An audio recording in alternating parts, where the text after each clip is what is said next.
Hello students. आज topic combination of capacitors. तो ये एक इम्पॉर्टेंट टॉपिक है कैपेसिटर्स का कॉम्बिनेशन। तो इसके दो टाइप होते हैं, एक सीरीज कॉम्बिनेशन और सेकंड होता है पैरेलल कॉम्बिनेशन। सीरीज कॉम्बिनेशन में जितने भी कैपेसिटर्स होते हैं उन सभी कैपेसिटर्स को एक सिंगल वायर से कनेक्ट किया जाता है। All capacitors connect to a single wire is called series combination. All capacitors connect to a single wire is called series combination. Simple definition है इसका। अब मान लीजिए हमारे पास 3 कैपेसिटर्स हैं, C1, C2, C3, और वो एक सिंगल वायर से कनेक्ट हैं, दैट इज सीरीज कॉम्बिनेशन में। हम इनको एक सेल से कनेक्ट कर दिया जिसका पोटेंशियल डिफरेंस V है। तो इसमें जो चार्ज जाएगा तो इस वाले पे प्लस होगा, इस वाले पे माइनस होगा। सेम चार्ज इस पे होगा, सेम चार्ज इस पे होगा। यानी सीरीज कॉम्बिनेशन में चार्ज सेम रहता है और जो पोटेंशियल होता है वो अक्रॉस द कैपेसिटर्स, कैपेसिटर की प्लेटों पर डिवाइड हो जाता है। V1 इस पे हो गया, V2 इस पे हो गया, V3 इस पे हो गया। ये जो सेल का पोटेंशियल है वो उनके कैपेसिटेंस के हिसाब से उन पर डिवाइड हो गया, पोटेंशियल डिवाइड हो जाता है, चार्ज सेम रहता है। तो डेफिनेशन ऑफ कैपेसिटर्स जो हमने पढ़ा था उसमें पढ़ा था V1 equal to Q upon C1 या V equal to Q upon C पढ़ा था। तो यहाँ V1 equal to Q upon C1 हो जाएगा, V2 equal to Q upon C2 हो जाएगा and V3 equal to Q upon C3 हो जाएगा। बट वी नो, हम जानते हैं कि जो ये डिवाइड हुआ है पोटेंशियल, वो टोटल पोटेंशियल किसके इक्वल होगा, उसका सेल के पोटेंशियल के। तो V equal to V1 plus V2 plus V3। यहाँ V1, V2, V3 की वैल्यू ये यहाँ से रख देंगे, Q upon C1, Q upon C2, Q upon C3, और यहाँ से Q कॉमन आ जाएगा तो 1 upon C1 plus 1 upon C2 plus 1 upon C3। अब ये जो पोटेंशियल है, इफ ये जो 3 कैपेसिटर C1, C2, C3 हैं, इन तीनों को यहाँ से रिड्यूस कर दिया जाए और इन तीनों के इक्विवेलेंट के इक्विवेलेंट का एक सिंगल कैपेसिटर यहाँ कनेक्ट कर दिया जाए जिसका कैपेसिटेंस इनके इक्विवेलेंट के बराबर हो, इन तीनों के जितना कैपेसिटेंस हो रहा है उसके बराबर हो, तब हो जाएगा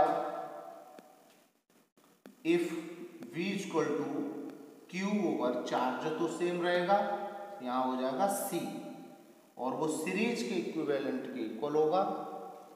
तो इसको अगर हम यहाँ पुट कर देंगे, इसमें पुटिंग इन फर्स्ट,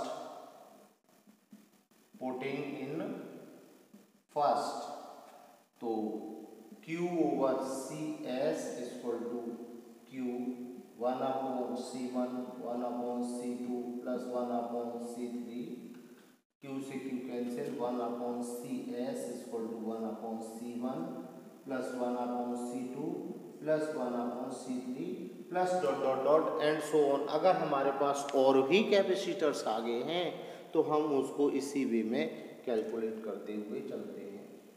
तो ये हमारा सीरीज कॉम्बिनेशन का फॉर्मूला है, सीरीज कॉम्बिनेशन।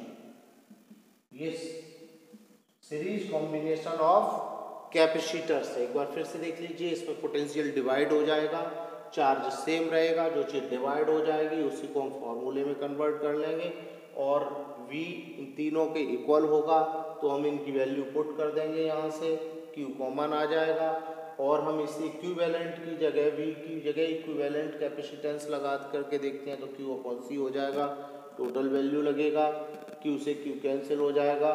तो ये सीरीज कॉम्बिनेशन का फॉर्मूला ऑब्टेन होता है। सेकेंड टॉपिक आपका पैरेलल कॉम्बिनेशन। पैरेलल कॉम्बिनेशन में कैपेसिटर्स कुछ इस तरह से लगे होते हैं। सीरीज कॉम्बिनेशन में एक सिंगल वायर से ऑल कैपेसिटर्स कनेक्ट होते हैं और इसमें सभी पैरेलल होते हैं। किस तरह से होते हैं कि सभी कैपेसिटर्स की फर्स्ट प्लेट एक पॉइंट से कनेक्ट हो और सभी कैपेसिटर्स की सेकंड वाली प्लेट किसी दूसरे पॉइंट से कनेक्ट हो। तो इस तरह का जो कॉम्बिनेशन होता है उसको बोलते हैं parallel combination. First plates of all capacitors connect to a point and others to another point. This type combination is called parallel combination। और इनका अगर कनेक्शन हम ए बी पॉइंट से किसी सेल से कर दें तो इनका जो पोटेंशियल होता है तो पैरेलल कॉम्बिनेशन में पोटेंशियल सेम रहेगा, C1 C2 C3 तीनों कैपेसिटर्स का पोटेंशियल सेम रहेगा, लेकिन इन पे जो चार्ज है वो ए पॉइंट से इधर Q1 इधर Q2 और इधर Q3 फर्स्ट प्लेट पर पॉजिटिव, सेकंड प्लेट पर उतना ही नेगेटिव होगा। तो इस तरह से इसमें चार्ज डिवाइड हो जाता है, सीरीज वाले में पोटेंशियल डिवाइड हो जाता है, इस वाले में पोटेंशियल सेम रहता है, चार्ज डिवाइड हो जाता है। तो according to formula Q1 = C1V, formula होता है Q = CV, वही फॉर्मूला है जो कैपेसिटर का C = Q/V है, उसी को इधर से उधर रोटेट करते रहते हैं, घुमाते रहते हैं। तो यहाँ क्या है, Q1 = C1V ऐसे ही हो जाएगा, Q2 = C2V, Q3 = C3V, इस तरह हो गया। बट वी नो, लेकिन हम जानते हैं, क्या जानते हैं कि जो चार्ज है वो टोटल चार्ज जो Q था उसका ही तो डिवाइडेशन हुआ है। तो Q = Q1 + Q2 + Q3, ये Q ही इनमें डिवाइड हो गया है।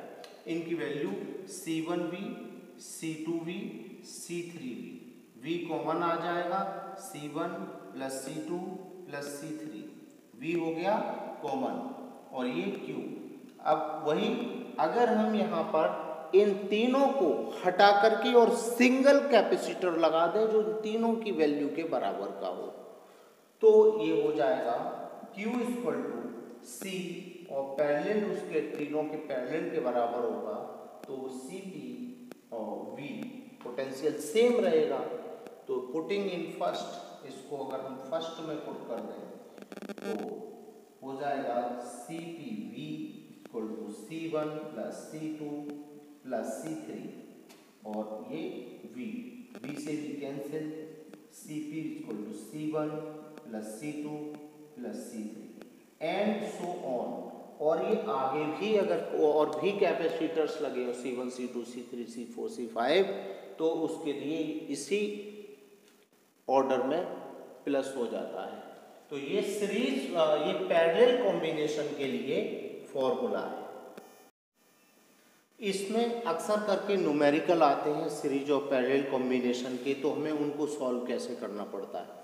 तो जो सीरीज और पैरेलल कॉम्बिनेशन है उसको हम मिक्स्ड ग्रुपिंग, जो मिक्स्ड ग्रुपिंग इस तरह का हमारा एक सर्किट डायग्राम बना आएगा और उसमें ये कैपेसिटर्स लगे होंगे। इसमें 4 कैपेसिटर्स लगे हुए हैं और इसमें पैरेलल भी है और सीरीज भी है। तो हमें इसको सॉर्ट आउट करके और A और B के बीच का इक्विवेलेंट कैपेसिटेंस फाइंड करना है।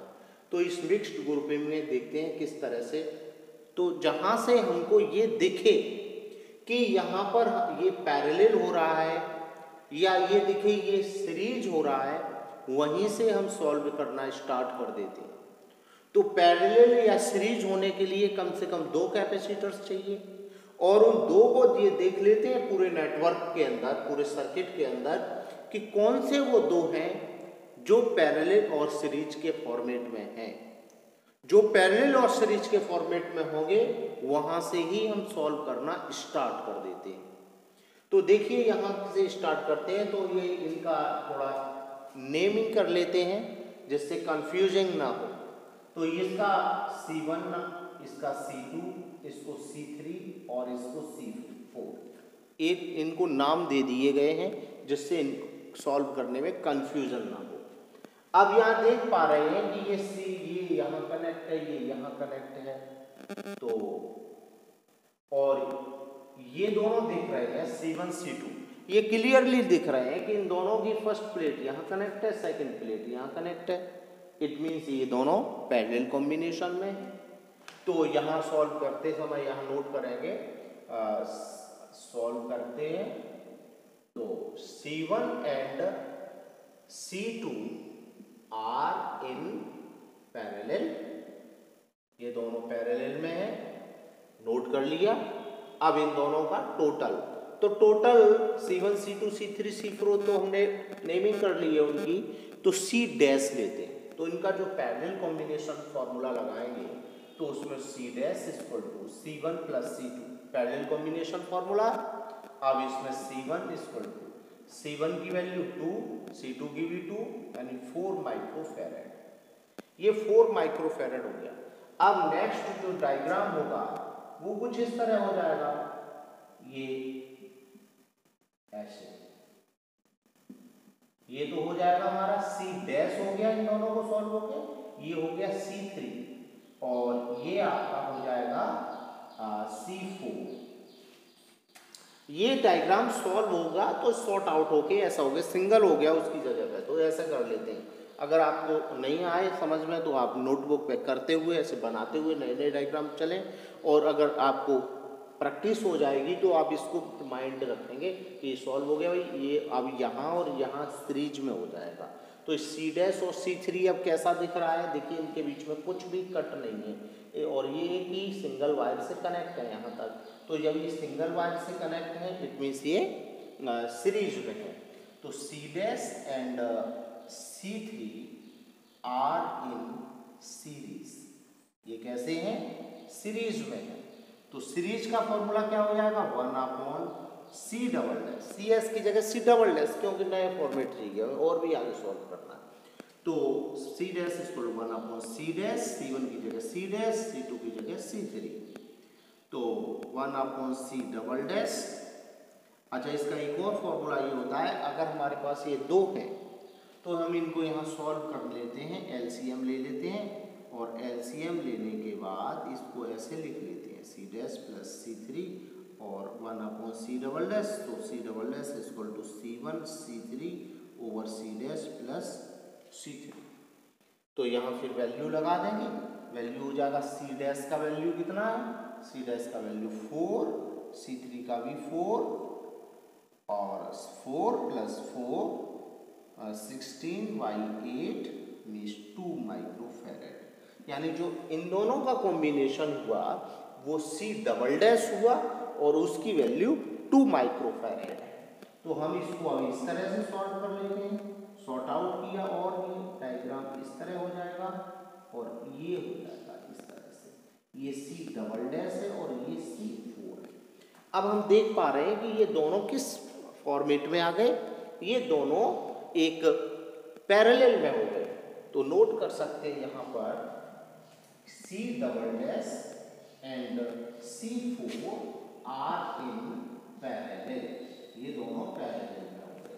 जब ये पैरेलल में हो गए तो पैरेलल का फाइनल फॉर्मूला आप C कर लीजिए, कोई प्रॉब्लम नहीं है, C ट्रिपल डैश कर लीजिए, C कर लीजिए, जो भी आपको सही लगे। तो C इक्वल टू हो जाएगा parallel combination C double dash plus C4, C double dash की वैल्यू 2 और C4 की वैल्यू कितना 2, तो 2 2 4 और लास्ट में यूनिट लगा देंगे 4 माइक्रोफैरड। यानी A और B के बीच में ए और बी के बीच में जो कैपेसिटेंस है, टोटल कैपेसिटेंस बन रहा है, इक्विवेलेंट कैपेसिटेंस जिसको कहते हैं, वो कितना आ रहा है? वो 4 माइक्रो फैरेड हो रहा है।